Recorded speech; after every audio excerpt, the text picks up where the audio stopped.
পাচ্ছেন প্রচুর লোক এসছে, প্রতিটা মানুষই কিন্তু খুব শান্তিভাবে আমাদের সঙ্গে ভ্রমণ করেছে এবং রথ দেখেছে, মেলা দেখছে, খুব শান্তি পেয়েছে তারা। এই যে হাজার হাজার ভক্ত, আপনার যে হাজার হাজার ভক্ত এই সারা বাংলা জুড়ে এবং বাংলার বাইরেও প্রচুর ভক্ত আপনাদের আজকে এখানে এসছে, কত হাজার ভক্ত আজকে এখানে এসছে?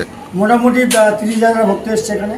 ঠিক আছে, তাদের এই যে তারা যে আসছে, এই যে মায়ের কাছে যে তারা যে আশীর্বাদ নিতে আসছে, আপনার কাছে যে আশীর্বাদ নিতে আসছে, এটা কি সারা বছরই চলে? সারা বছরই চলে, তবে এত লোক তো একসঙ্গে আসে না, কারণ এটা উৎসব আছে, জগন্নাথের পুজো আছে, সেই উপলক্ষে অনেক বেশি ভক্ত এসছে।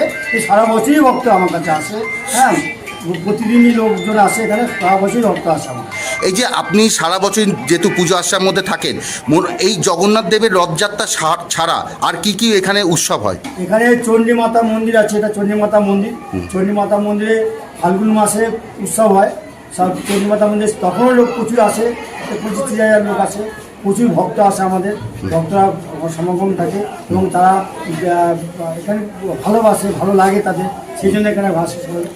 রথযাত্রা উপলক্ষে আপনারা আজকে এখানে কি কি কর্মসূচি গ্রহণ করেছেন? এখানে রথযাত্রা উপলক্ষে ছৌ নৃত্য হবে, রথ তো ঘুরে এলো, এবার প্রথম হচ্ছে ভোগ ব্যবস্থা আছে, ভোগ বিতরণ, প্রচুর লোকজন আছে, ভোগ খাচ্ছে, আপনি দেখতেই পাচ্ছেন।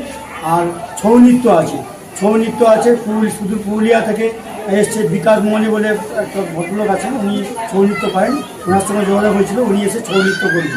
এই ছৌ নৃত্যের বয়স শুরু হবে। কালকে বা পরশু তারপরে কি কি অনুষ্ঠান আছে?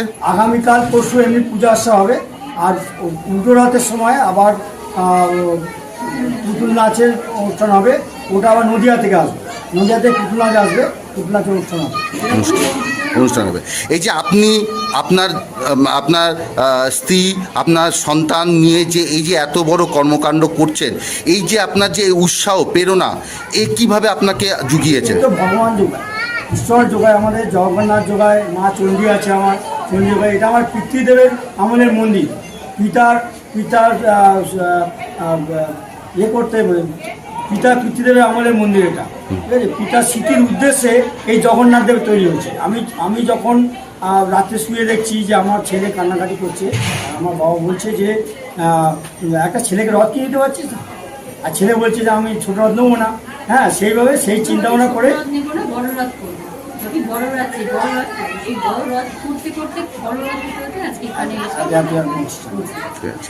আপনার নাম? আমার নাম কার্তিক চক্রবর্তী, তান্ত্রিক মহারাজ কার্তিক চক্রবর্তী।